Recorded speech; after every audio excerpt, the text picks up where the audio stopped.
Olá, boa noite. Voltamos hoje para mais uma live da nossa série sobre gestão escolar. E a ideia hoje é a gente falar sobre conflitos em sala de aula e na escola. Quem vai estar com a gente hoje é a Sofia Matheus, que já está entrando novamente. Oi, gente, boa noite, mãe. Que bom que você está aqui sempre. Obrigada. Rê, minha prima, Jana, Su. Obrigada.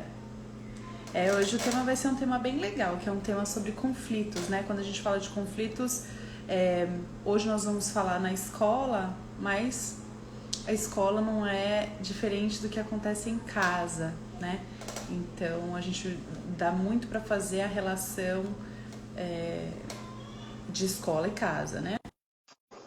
A Sofia tá entrando.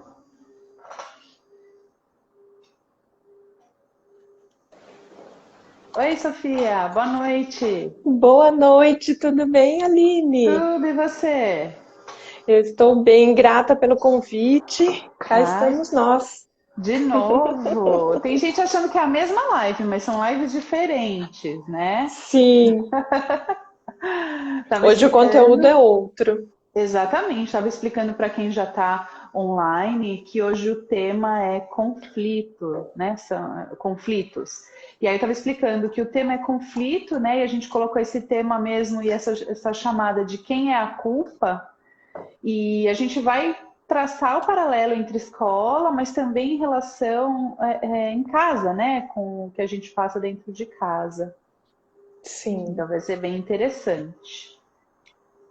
Bom, temos algumas pessoas online. Eu vou lembrar que a Sofia Matheus, ela é administradora de empresas, consteladora familiar, terapeuta e especialista em direito sistêmico pela Hellinger Schule, que é a escola de Bert Hellinger e Sophie Hellinger no Brasil, e Faculdade Novari, né? Tendo feito aí treinamentos tanto no Brasil quanto na Alemanha, que é um curso de especialização que os consteladores fazem todo ano. Também trabalha como multiplicadora de todo esse conteúdo, de toda essa experiência, tanto no curso de Direito Sistêmico quanto de Pedagogia Sistêmica da Faculdade Novari Hellinger Schule também.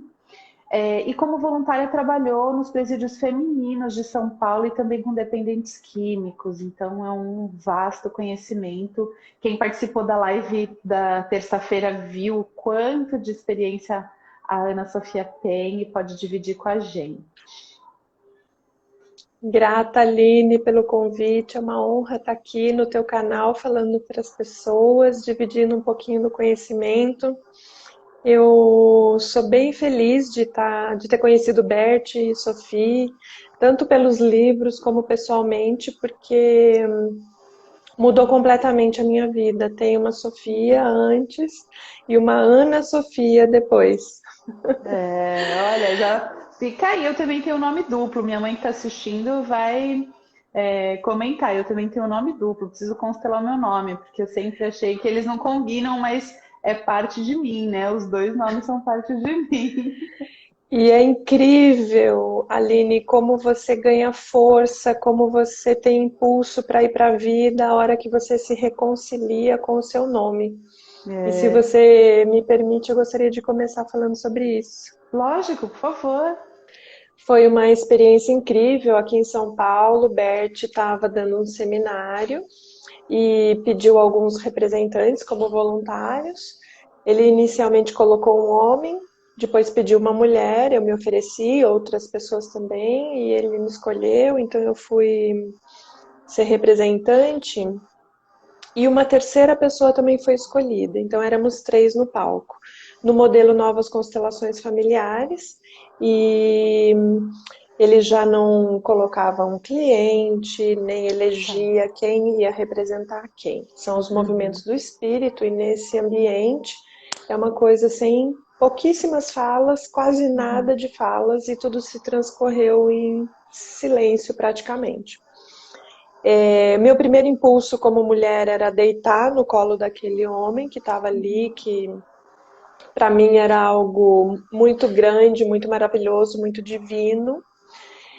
E no dia seguinte, depois que acabou a constelação, o Bert sentiu a vontade de comentar, coisa que raramente ele também fazia. Normalmente ele deixava que cada um ficasse com a sua compreensão. Sim. Mas naquela ocasião ele teve vontade de compartilhar com a gente e ele disse que aquele primeiro homem colocado era Jesus. Nossa. A segunda pessoa era Maria. E então, Que era você, no caso. aquilo Quem que você estava era eu, representando. e eu fiquei bem emocionada porque eu senti uma energia assim de uma leveza, de uma mulher maravilhosa. Em determinado momento eu me senti Ana, mãe de Maria. E essa energia feminina toda ao passar por mim causou uma grande transformação. Primeiro entendimento que eu tive imediatamente assim no dia seguinte foi que até na Sagrada Família existem desordens. Eu como mãe, eu como Maria, o primeiro impulso foi me deitar no colo do filho de Jesus. Então, ali também havia, ou seja, a condição sine qua non para a gente estar encarnado são os emaranhados. É isso que dá o peso suficiente para a gente ficar aqui nesse plano. Passaram, né? Bert explicou. Ali estava Jesus, Maria, e a terceira pessoa andava atrás de Jesus arrependido, com a posição assim de mão e de joelhos pedindo perdão. Que seria essa terceira pessoa? A igreja, arrependida do que havia feito em nome de Jesus, utilizando do nome de Jesus para angariar fiéis e tudo que a gente conhece, né? E que assim tinha sido. Bert completou dizendo que Jesus não morreu na crucificação, ainda viveu muitos anos, foi cuidado por um povo, pelos essênios, havia formado família e tido filhos. Foi bem, bem emocionante. Nossa. 2 anos depois se passaram e num determinado dia eu tive assim um desejo absurdo de começar a usar o meu Ana. Veio assim um entendimento, eu falei, gente, Ana é a mãe de Maria. Como que eu tô desperdiçando essa energia de Ana? Eu faço parte dessa egrégora, eu carrego em mim essa... É a natureza do meu nome, é o meu primeiro nome. O meu trabalho deslanchou depois disso. Vem mais pessoas à minha procura porque precisam daquilo que eu estou ofertando, as terapias, a constelação. Outras escolas vieram pedir orientações, empresas chegaram pedindo orientação. Então, a força de se reconciliar com o seu nome, consigo mesmo, é impressionante o impulso e a energia que isso dá para a nossa vida. Então, assim, isso me explicou várias coisas. Bert sempre falou que uma constelação não é uma constelação de um cliente só. Todos que estão ali olhando, observando, todos que estão representando também ganham algo daquilo, também têm algo daquilo em seus sistemas. E para mim foi um grande presente, um presente de Deus, assim, porque eu tinha muita aversão ao Ana. Na escola existiam 7 Anas na minha sala de aula, Ana Luísa, Ana Paula. E, não, Ana já combinava com Aninha, Aninha, Bananinha, e já vinham as brincadeiras de criança, né, no universo escolar, que virava bullying. Então, desde quando eu fui para a faculdade, eu já não queria mais o Ana de jeito nenhum, eu podia me apresentar no trabalho como Sofia, e assim fui indo. Mas agora, alguns anos atrás, isso deve ter cerca de 5, 6 anos, quando o Bert esteve aqui em São Paulo, e foi maravilhoso me reconciliar comigo mesma. As coisas se colocam em ordem dentro da gente e isso é extraordinário. Então, para quem... Eu recebi uma pergunta ontem, precisa esperar 2 anos para receber o resultado da constelação? Depende. Teve coisas que eu entendi logo no dia seguinte, teve coisas que me chegaram com muita intensidade em 2 anos, tem outras constelações que dali 2 horas já se apresenta diferente, né? Então, para cada um vai ser de uma forma. E essa experiência com o Bert eu guardo com grande carinho, porque me preencheu de forma sobrenatural o coração e a minha alma. eu fico sempre pensando como que eu precisei esperar. Eu tive uma constelação também com a Mimanza, né? No módulo que eu fiz. E foi um divisor de águas muito grande, né? Porque ela colocou uma questão minha de família, né? Minha família, enfim. E eu Uhum. sentei do lado, quando eu sentei do lado dela, ela colocou meus pais, meu irmão e eu. Aquela cena, só aquela cena me emocionou e ela virou para mim e falou assim: "Você já sabe a resposta, você já sabe o resultado dessa constelação?" E eu falei: "Já." E comecei a chorar na frente de 150 pessoas, assim, porque não precisava nem fazer nenhum movimento, eu já tinha entendido qual era a resposta. A resposta não, o que eu tinha que ver para evoluir. E eu vou te dizer que o que se mostrou lá, eu tenho dificuldade até hoje de colocar em prática. Eu tenho muita dificuldade, porque eu tô há 39 anos fazendo daquele jeito, né? Então, todos os dias eu volto naquela constelação que aconteceu há 2 anos atrás, né? E o quanto que isso te liberta, mas às vezes te traz um conflito interno, né? Porque Sim. é isso, a minha vontade é ficar daquele jeito, porque estava bom daquele jeito. Eu estava no comando, né? Eu estava na minha zona de conforto, estava tudo tranquilo daquele jeito. Só que a minha postura influenciava a vida de pessoas, as pessoas que eu mais amo na vida, que são os meus pais, meu irmão, né? Minha família mesmo, Uhum. né? Uhum. E aí, não sei se você já quer começar a falar um pouquinho do assunto, já que eu falei, né, de conflitos assim. Porque Aham. muitas vezes a gente vê conflito como algo ruim, algo que nos leva para algo ruim, algo que é pejorativo, né? Hoje, com a minha Uhum. visão das constelações da visão sistêmica, eu acho que o conflito é o caminho, né? E ele é o motor, ele é o que te faz questionar alguma coisa de que você não via, talvez, né? É, Exatamente. eu não sei, eu não estudei acho que tanto, mas eu não sei o que Bert fala, o que você traz sobre isso, assim, do conflito na visão da constelação familiar, né? Uhum. Bert escreveu uma obra, Conflito e Paz, Uhum, dedicada exclusivamente a falar sobre o conflito. E o que essencialmente eu acho que é o mais importante da obra toda. Ele cita várias guerras ao longo da uhum, história da humanidade, mas o principal é o conflito que está a serviço da vida. O conflito está a serviço da vida, esse é o uhum, essencial. Ele faz com que as crianças cresçam, que os adultos amadureçam, e eu guardo para mim uma imagem com relação ao atrito. Eu imagino se eu sou uma sementinha e eu estou crescendo, para eu crescer, eu tenho que atritar com a parede ao lado, né, com a terra que uhum, está ao lado. E aí eu vou crescer de fato. Se eu não tiver o atrito, eu vou me esparramar por esse solo e eu não vou avançar para exato. cima. Uhum, Então, assim se formam as mulheres, de meninas se tornam mulheres, os meninos se tornam homens, a gente cresce, se desenvolve, porque tem o atrito que nos faz. O relacionamento de casal é um grande exemplo disso. O uhum, tempo inteiro o atrito, porque é um homem e uma mulher, ou duas mulheres ou dois homens, independente do formato do casal, o atrito de uma família ser tão diferente com a outra uhum, família. Então, isso nos estimula a crescer.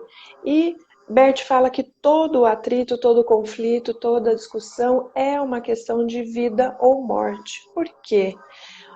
Quando a gente é bem, bem pequenininho, se a mamãe não vem em nosso socorro, de uhum, fato a gente não vai poder crescer, se desenvolver, a gente precisa dela para ser alimentado, a gente se chorou porque a fralda está suja, a gente precisa que ela venha trocar a fralda.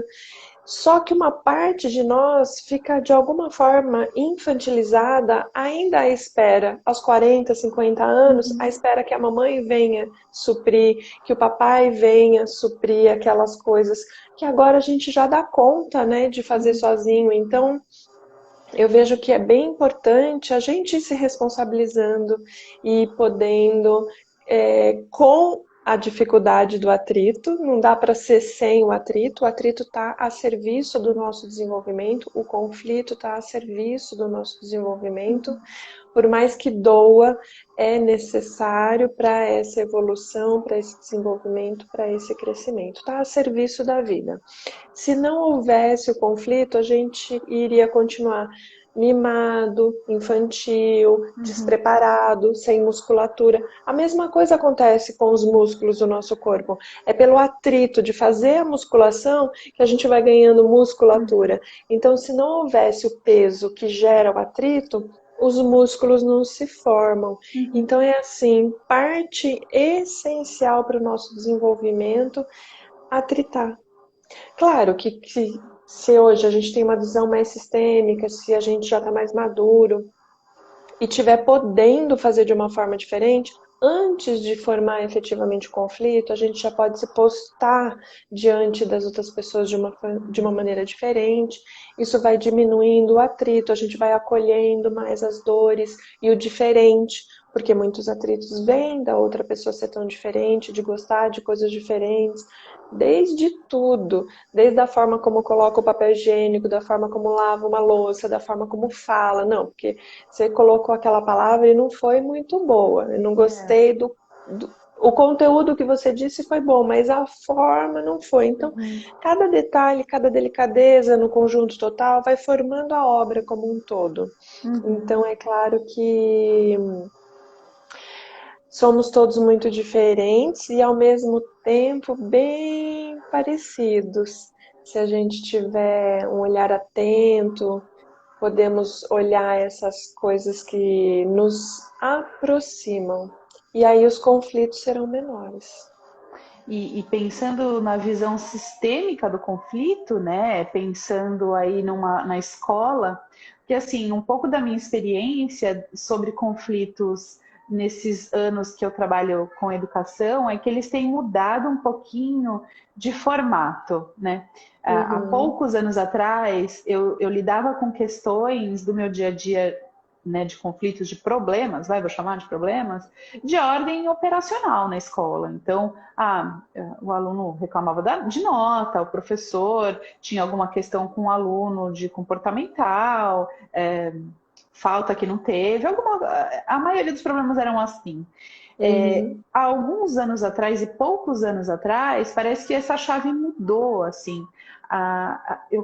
Começou a mudar, né? Os conflitos que chegavam para mim eram 99,9999% de cunho emocional e de relacionamentos. É exatamente isso que você falou.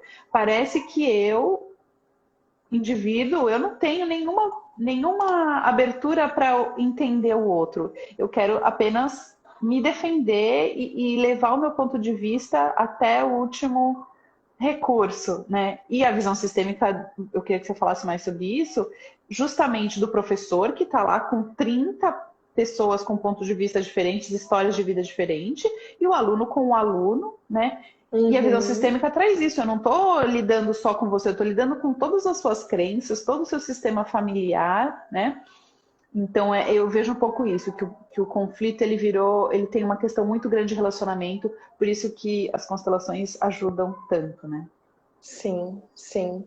A gente na escola tem o objetivo, enquanto aluno, de aprender o conteúdo e aprender também a se relacionar. Exato. Então, isso que era oculto, antigamente a gente só media o aluno e falava-se do conteúdo.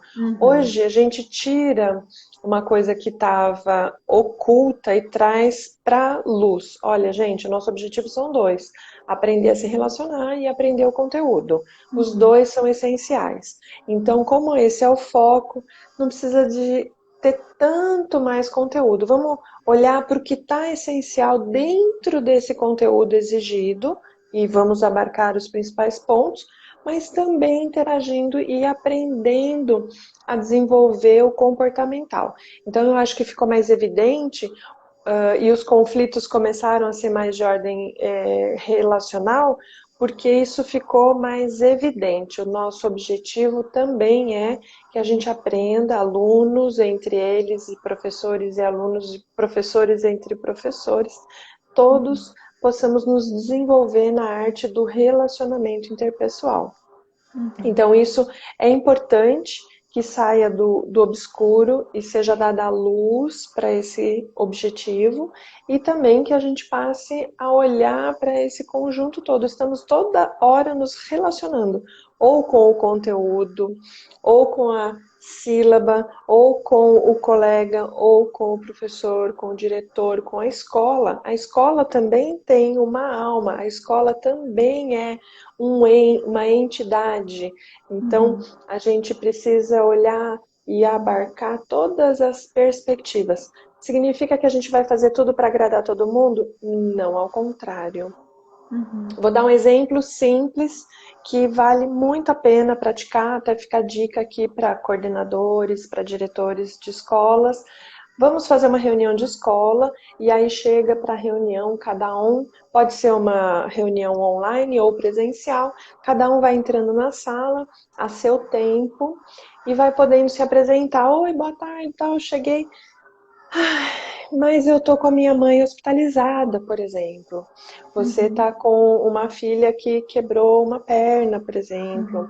E a gente, na hora de se apresentar, pode trazer o que tá vindo no seu coração junto. Olha, gente, eu fiz de tudo para chegar, me atrasei um pouquinho, mas é que eu tô com a situação. E você coloca a sua situação. E a outra pessoa que o pai faleceu por causa da Covid traz a situação dele. Então a gente vai abrindo o leque, a gente não vai só fazer uma reunião de trabalho, a gente vai fazer a reunião de trabalho, é uma reunião de professores e ela vai acontecer. Só que pelo simples fato de eu estar podendo me expressar e trazer a minha dor e as pessoas poderem também olhar para ela, isso já alivia. Não é uma sobrecarga extra, além de todas as atividades. Isso vai... Então, inserir o contexto de todos vai amenizando os atritos, vai tranquilizando as pessoas. Ela não precisa ser uma na pessoa física e uma profissional. Ela pode ser as duas coisas dentro da escola. E assim, se o professor é tratado com esse respeito, com essa consideração, ele também passa a se ferramentar e poder ir para a sala de aula também com esse olhar. Não significa que ele vai fazer terapia, não significa que ele vai...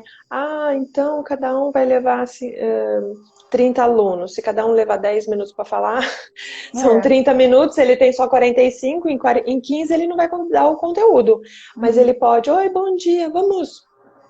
Cada um fala uma palavra de como foi chegar até aqui hoje, ou como foi o dia de ontem, já insere um contexto. Hoje eu estou triste, professor. Ok. Então a criança traz o conteúdo dela, e aí ela, quando é respeitada com o seu papai, com a sua mamãe e com a história dela... Pronto, professora Aline, agora eu estou disponível para o que você vem me ensinar. Do contrário, se você não respeita a minha mamãe, o meu papai, a minha dor, olha, o quanto eu estou interessada, eu estou de braços cruzados e me viro para trás para conversar, para o lado, me distraio com o smartphone, deixo de dar atenção para o professor e para o conteúdo que ele vem trazer. Então, são pequenas nuances que fazem toda a diferença. Por exemplo, também, quando um professor tem que abordar uma criança ou um grupo que não está conseguindo entregar a tarefa. Eles estão reunidos em equipe na sala de aula, duplas ou trios, e uma dessas equipes ficou para trás e todos os outros já entregaram a tarefa, e eles estão se sentindo pressionados e eles querem... Então eles começam a achar culpados. Professor, porque você foi rápido demais. Professor, porque não sei o que. Professor, porque não sei o que lá. Então vou dar um exemplo aqui com meus bonequinhos, meus companheiros de jornada. Meus companheiros de jornada. Vamos supor que esse seja o professor e essa seja a porta-voz, uma menininha, junto com os coleguinhas, e ela... Professor, o senhor não me espera, tá muito rápido, a gente não conseguiu terminar, e ela lá cheia das reclamações, e ela tá sofrendo, porque ela tá se sentindo excluída, deixada para trás.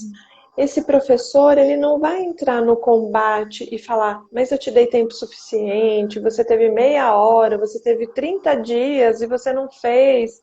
Não é essa postura, um contra o outro.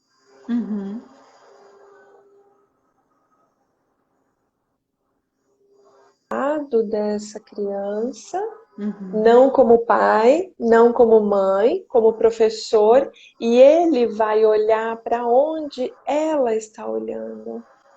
Às vezes essa menina foi para a escola e ela sente falta de um irmãozinho que não pôde nascer, um bebê que foi abortado prematuramente, um irmão gêmeo que ela possivelmente tenha. Então, todas essas pessoas que lhe fazem falta vão atritar e conflitar dentro da sala de aula. E a expressão dessa ausência vai ser na hora de entregar um trabalho, na dificuldade da alfabetização. Então, o professor que estiver atento, estiver sabendo a postura sistêmica, já vai poder se posicionar de uma forma diferente, sem entrar em conflito e embate, porque assim é o que a gente já fez muitos anos, né? Um contra o outro, ao contrário. Ele, como sabe mais, não é ela que tem que ir ao lado dele, ele vem para o lado dela e olha com ela na mesma direção e reconhece que ali tem uma dor. Falta alguém para ela, alguém que é importante e que está atrasando, roubando tempo dela, roubando energia. Os emaranhados o que fazem? É parecido com o gerenciador de tarefas do computador. Tem uma parte consciente, digamos assim, que a máquina está fazendo porque a gente mandou fazer. Ah, quero navegar na internet, abriu lá umas páginas. Só que aqui embaixo, no inconsciente, tem várias rotinas acontecendo que a gente não pediu e o computador está lá. Nós, dadas as devidas proporções, trabalhamos parecido com as máquinas. Tem uma parte das tarefas que a gente conscientemente está sabendo que a gente está fazendo, mas tem um tanto delas que a gente está fazendo e a gente não está sabendo que está fazendo. E tudo isso aqui leva tempo, leva energia, leva dinheiro, leva disposição. Então, o que faz a constelação? Olha para esses conteúdos e vai desconectando esses emaranhados. Em desconectando, eles vão deixando de levar a sua energia, a sua disposição, a sua vitalidade. Assim como no computador, quando o gerenciador de tarefas vai lá e desconecta rotinas desnecessárias. Porque sim, quando você tinha 3 dias de vida e você chorou no berço esperando que a mamãe viesse e te alimentasse, era uma questão de vida ou morte. Então você achou aquele medo todo que você ia morrer. É verdade, mas a mamãe veio, senão você não estava aqui hoje. Não é verdade? É verdade. Só que essa rotina ainda está lá esperando e o medo está congelante ainda. Então é essencial que a gente... Esse caminho é de autoconhecimento, né? Saber que rotinas estão tomando conta da gente para que a gente possa se desenvolver. E falando em desenvolvimento, tem uma pergunta aqui. E deixa eu só para não esquecer, Sofia, Ana Sofia agora. Não vou mais esquecer do Ana. Eu acho que as pessoas que vão assistir, estão assistindo, elas vão perguntar, mas como que eu sei isso? Como que eu sei o que está acontecendo lá embaixo, né? Porque eu não vou ter essa informação e a criança também não vai ter, o adulto, o adolescente, até o adulto de um irmão que não nasceu. Às vezes a gente descobre isso numa constelação depois de muitos anos, né? Nem a minha mãe, nem a mãe sabe que abortou uma criança, enfim.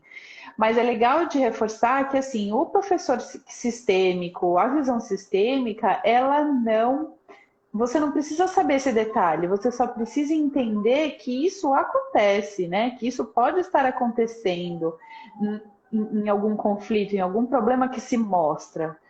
Não, independentemente de qual é a questão, se eu sou um professor que entendo que essa criança traz todas as questões dos seus antepassados na sala, porque eu também vejo isso em mim, o quanto isso influencia na minha vida, e aí a importância do autoconhecimento do professor e de quem está trabalhando, né, no desenvolvimento de um ser humano, na educação, ele não precisa saber exatamente o que aconteceu, né? Porque senão ele vai ter que ser constelador, ele vai ter que fazer constelação em sala de aula, isso não existe, né? Nem é possível.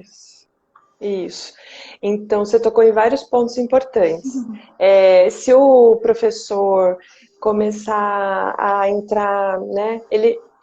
O professor, em se tornando sistêmico e se desenvolvendo ano a ano dentro desse campo, cada vez mais o olhar dele vai estar ampliado ao ponto que ele vai saber que ali falta um irmão, que ali falta um irmão gêmeo. Mas isso não é o mais importante, como você disse, é acompanhar aquela pessoa que está aprendendo. Pedagogia é a arte de acompanhar aquele que aprende. Sistêmica, pedagogia sistêmica, acompanhar aquele que aprende com uma visão sistêmica. Então, o pedagogo, o professor sistêmico, vai acompanhar aquele que está aprendendo e vai ficar no papel de professor e não no de terapeuta, não no papel de constelador, porque aí ele se desloca do seu papel principal, a criança percebe e a criança a criança se fecha para esse profissional, porque não está vendo respeito pela sua história, pelos seus pais, pela sua mãe, pela sua avó. Então, não funciona. Alguns professores acham que se ficarem amiguinhos dos alunos, vão então conseguir controlar o silêncio, vão ser mais respeitados em sala de aula. Mas ao contrário, professor é professor, amigo é amigo. E professor não é amigo de aluno. O professor é o professor do aluno e o aluno é o aluno do professor. Então, esses papéis precisam estar bem claros e algumas vezes as pessoas se deslocam desses lugares. Não cabe realmente constelar em sala de aula. Então, em que situação se constela, né? Se o professor vê que o aluno tem uma dificuldade, leva para a coordenação, ou na reunião de pais e mestres, o professor fala com os pais, olha, tem essa situação que se apresenta, pode ser um emaranhado sistêmico, pode ser uma dificuldade, da mesma forma que tem um encaminhamento para a psicóloga, para a fonoaudióloga, para o oftalmologista, encaminha para o constelador. Então, é um outro profissional que não está envolvido naquela relação aluno-escola, que vai poder fazer as inserções adequadas. O que acontece se o professor fizer em sala de aula?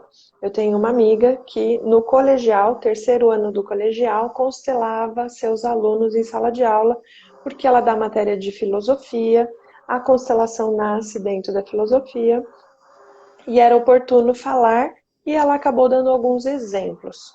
Acontece que a relação fica... O professor sai do seu papel de professor, é deslocado do seu papel. Os pais não se sentem respeitados porque eles não foram consultados. As relações ficam em desequilíbrio.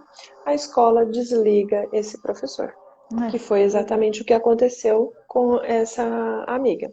Então, é divertido, os alunos normalmente se empolgam, gostam, querem mais, só que as relações, o lugar não é oportuno, o modo, o como, não é conveniente que se faça. É num ambiente apartado, com encaminhamento da escola.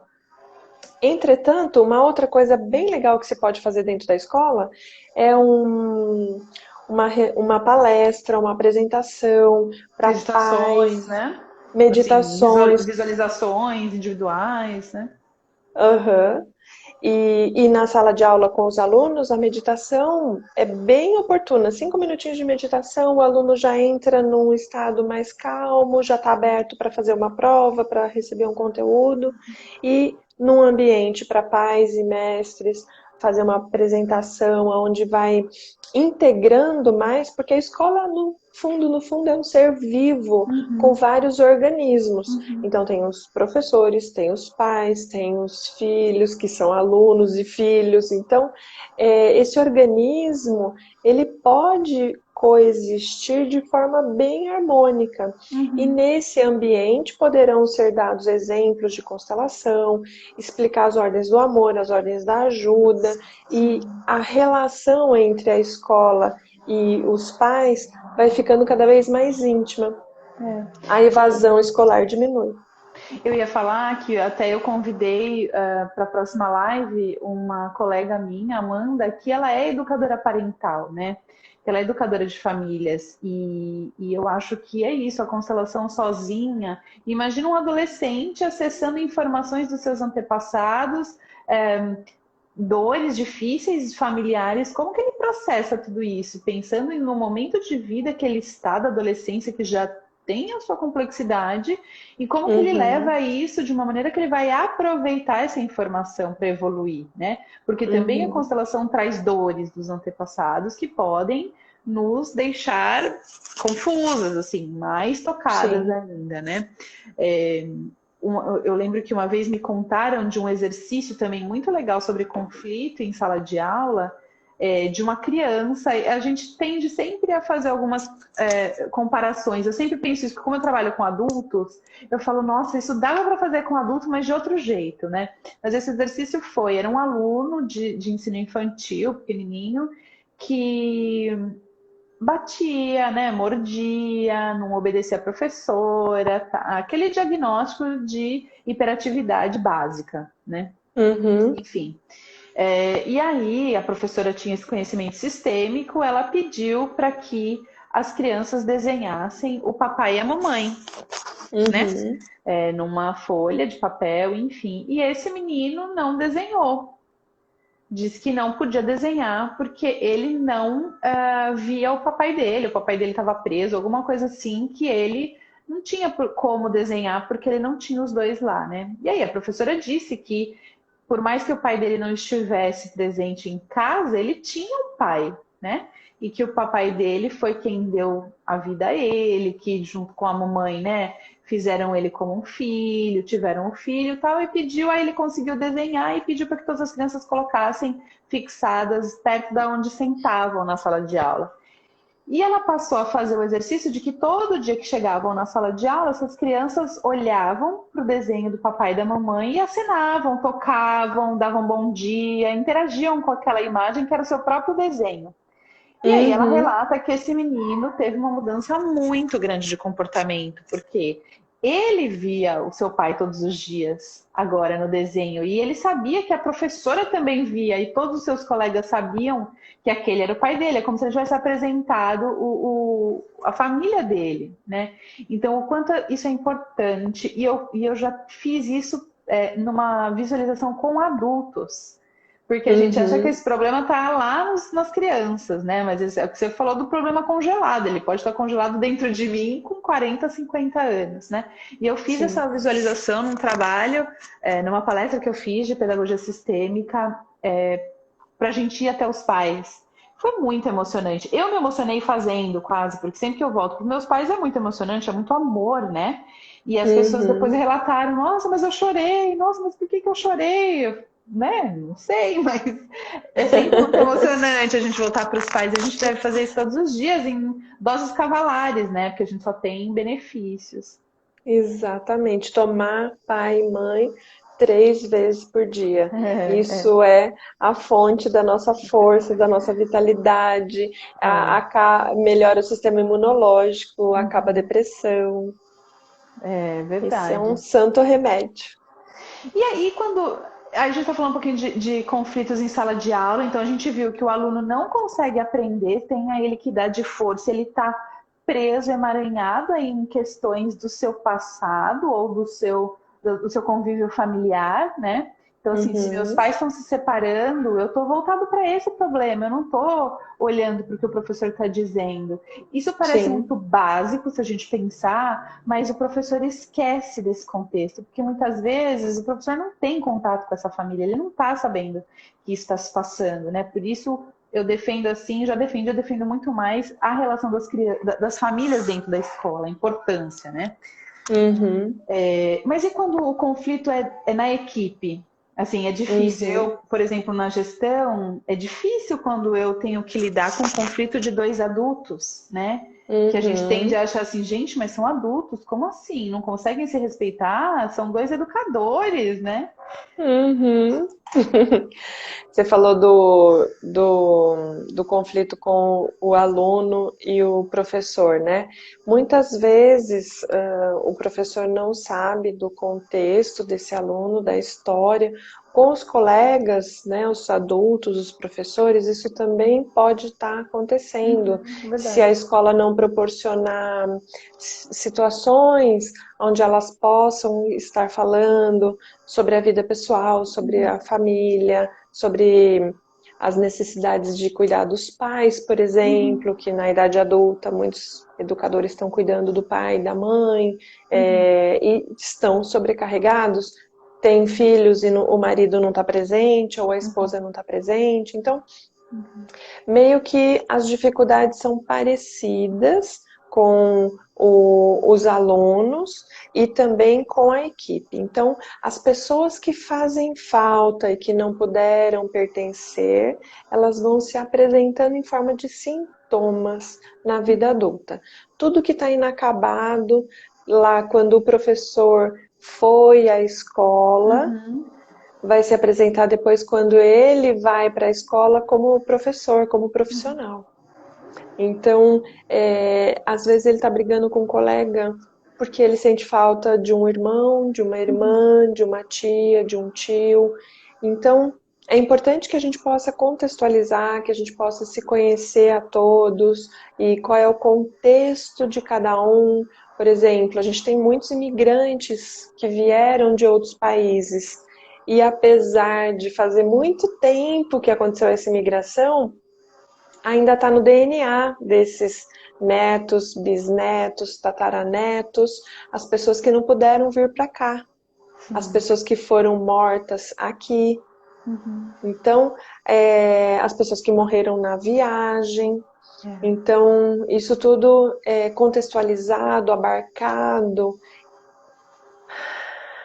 vai trazendo a tranquilidade, a paz, o bom convívio. Então, existem várias dinâmicas que são possíveis em reunião de equipe, propor para os professores, propor depois outras dinâmicas para os alunos, e cada um vai conseguindo encontrar o seu lugar. O lugar por ordem de chegada, como a gente falou na terça-feira, Uhum. mas também o seu lugar enquanto profissional, qual o seu lugar dentro da sua família de origem, qual o seu lugar no seu relacionamento de casal. Quando a pessoa vai se colocando mais em seu lugar, ela vai podendo estar mais disponível, mais liberada para um convívio mais harmônico. Então, essa quantidade de conflitos vai diminuindo dentro da equipe, e aí o gestor, com a visão sistêmica, vai poder dar um espaço para que essas pessoas falem dos contextos e das suas reclamações, reivindicações, e, na medida do possível, fazer uma associação. Será que isso é algo que você traz de casa ou não? E até Tem ter. algo como eu, gestora, posso ajudar? Oi, E, Renê, boa noite. e ter uma sensibilidade de que às vezes as pessoas têm, às vezes não, muitas pessoas têm dificuldade de se expor, né? E são questões que às vezes ela sabe de onde vem, ela sabe onde ela está lá presa em algum conflito interno, e ela não tem vontade de colocar isso e de expor isso para o grupo, né? Quem está Sim. mediando isso, seja o professor com essa visão sistêmica ou o gestor, precisa ter muito essa percepção, porque é muito evidente, né? É, quando eu tenho dificuldade de me colocar e permitir que isso seja feito, né? Que a pessoa não se exponha se ela não quiser. Uhum, E uhum. respeitar dentro dela, né? O respeito pelo que ela está podendo. E, por exemplo, né, ontem eu fiz uma constelação, é, vamos dizer assim, que uma escola foi adquirida por outra escola. Então, é uma fusão, né, uma aquisição de duas escolas diferentes com uma cultura muito diferente. E uma delas é mais sofisticada, e essa sofisticada foi adquirida por uma mais popular, mais simples, um jeito mais diferente de ser, mas nem melhor e nem pior. Esse professor que foi contratado, ele já está há 4 anos nessa nova empresa, mas ele tem, dentro dele, tinha, né? Quando a gente começou a constelação, ele tinha reivindicações e queixas, porque não é assim que se faz. Porque a troca não é justa, porque eles não remuneram à altura. E quando a gente foi desenvolvendo a constelação, eu pude ver que essas eram as mesmas reivindicações que ele tinha com o pai dele. Porque ele não me deu, porque ele não fez, porque eu fui filho único, então ele não sabia como fazer. E depois ele não teve outro filho para fazer melhor. Então ele estava insatisfeito com o pai, é um homem de 50 anos, e está há 4 anos bem insatisfeito com a empresa onde ele trabalha, porque as reivindicações, na verdade, são com relação ao papai dele. Então, durante a constelação, a gente pôde trabalhar, ele estava deslocado do lugar dele, estava no lugar de avô, no lugar do pai. Então, ele estava se arrogando de um lugar que não é dele, de uma importância, de um poder que ele não tem, na verdade. E quando a gente leva isso para o mais simples, o filho no lugar do filho, você é o pequeno, o papai sabe, ele deu o melhor que ele pôde, com o que ele tinha. Essas reivindicações vão indo por água abaixo. E nesse contexto, o professor pode se sentir, então, bem na nova empresa onde ele foi adquirido. A empresa quer o trabalho dele. Quem não estava conseguindo fazer a entrega na totalidade, que era inclusive dar um lugar no coração dele para essa nova empresa que o levou e que o está remunerando, que está satisfeito com o trabalho dele, e ele querendo ir embora e não conseguir. O conflito era dentro dele. Eu quero me sentir bem no meu trabalho. Então, nesse conflito interno, também reside algo inacabado lá da infância que estava se apresentando na vida adulta com essa aquisição entre as duas escolas, porque a cultura era muito diferente. E aí hoje de manhã ele me mandou uma mensagem: adorei ontem, estou me sentindo super bem, estou feliz indo trabalhar. Olha que coisa, de um dia para o outro, né? Como a gente se libera, né? Como parece que é uma nuvem, né? Que você faz assim e olha e fala: meu Deus, eu estava aqui há 50 anos e não vi que era isso, né? Que eu estava fazendo.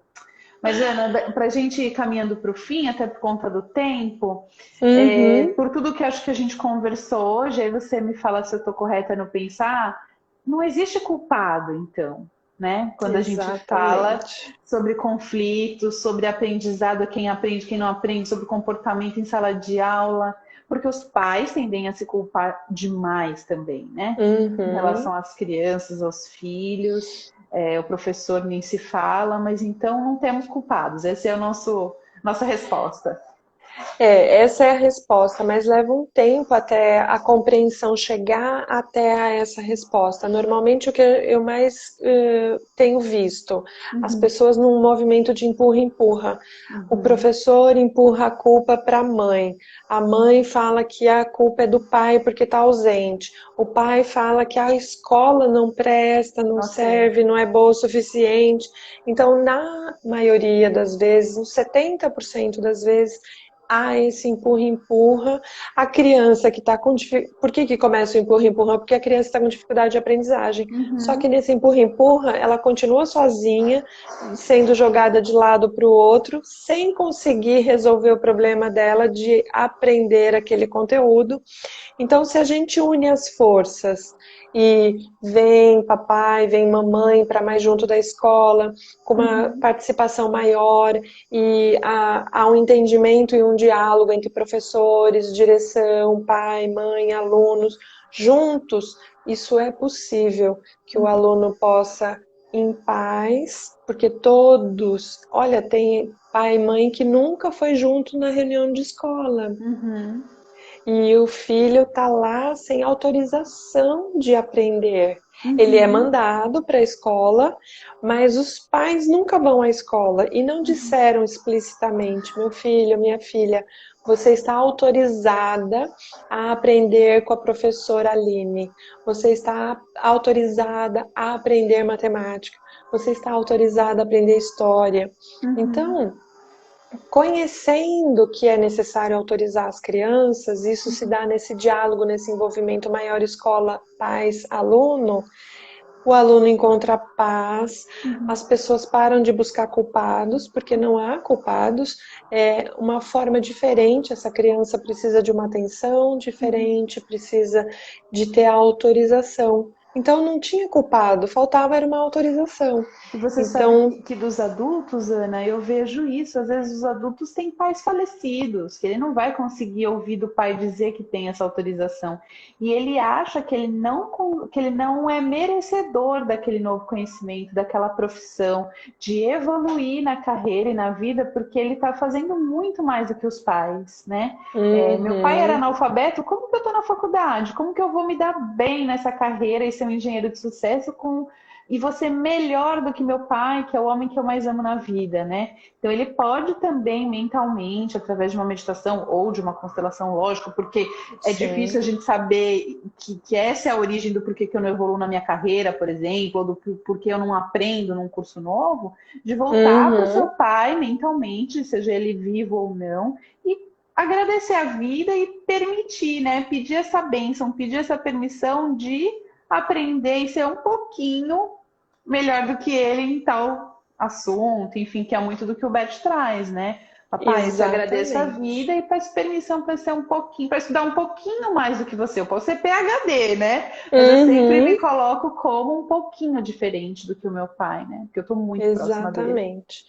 Com humildade, né? Esse é o Exato. essencial. Se eu sou Uhum. pequena, com humildade, se eu agradeço, chave que abre todas as portas, e peço por favor, Uhum. que pai que não vai abençoar? Pois Que é. pai que não vai ficar feliz? Vai, filha, vai ser feliz. Você quer Uhum. mais? Vai Uhum. mais. Você quer mais? Vai, eu te Uhum. apoio, eu te dou, eu concordo.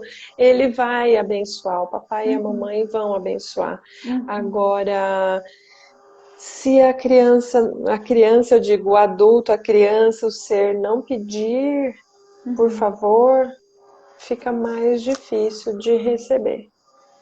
A Lê está perguntando sobre o perigo da pedagogia ser confundida com religião. Existe esse perigo, embora não seja, e a gente vai ter. Eu vou convidar uma pessoa no dia 25 de agosto para falar exatamente sobre isso. Espiritualidade e pedagogia sistêmica, que não tem nada a ver com religião, né? E a gente falou isso um pouquinho no começo da live passada, Uhum. também com a live da Isabela no sábado, como a gente fazer isso leva para a religião, mas na verdade nós estamos levando para a espiritualidade, né? Para nossa ligação com o invisível, com o sutil, com os nossos antepassados, que independe aí de que religião eu vim de algum lugar, né? Eu vim de gente antes de mim, então isso não é Exatamente. inegável. Para onde eu vou daqui tem muitas versões da história, mas da onde eu vim não tem muito questionamento, eu acho, né? Uhum. Ana Sofia, E minha querida, diga, termine. se as pessoas já tiverem falecido, no exemplo que você deu, né? O papai e a mamãe, alguém já faleceu e não tem como. A gente também já é adulto e agora a gente pode se autorizar. Eu me Uhum. permito, eu me perdoo, eu vou com Uhum. Ah, super respeito, eu importante. vou. Eu vou com eles, levando eles no meu coração, eu vou Uhum. com eles junto para esse PhD, para esse mestrado, para esse doutorado, e uso do meu livre-arbítrio para fazer isso. Se eu Uhum. for dentro do amor cego ou Sim, dentro eu dos continuo movimentos lá. inconscientes, aí Uhum. a gente continua, né? Não vai, É, não, é, não acende. é verdade.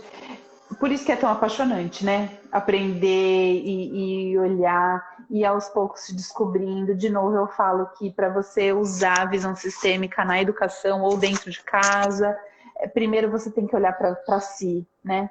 reconhecer dentro de você o que você vai olhar no outro também, né? Perfeições e imperfeições, estamos sempre correndo atrás da bola aí, né? Queria te Sim. agradecer demais, muito mesmo, ó, minha reverência a você, muito obrigada. E apareceu meu cabelo branco. Não era isso não era para ter acontecido, falha da produção. Cadê a produção sou eu mesmo.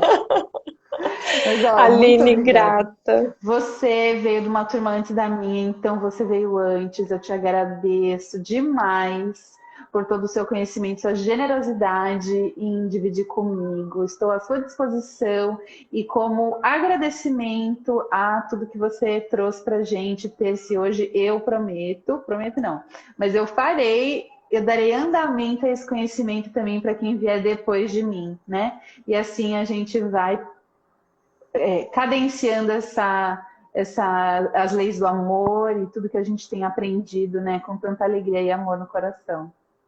Gratidão, Muito gratidão pelo obrigada. convite. Estou à disposição quando precisar. E A lembrando gente. do seu curso que começa, né, ainda esse Ah, sim. mês.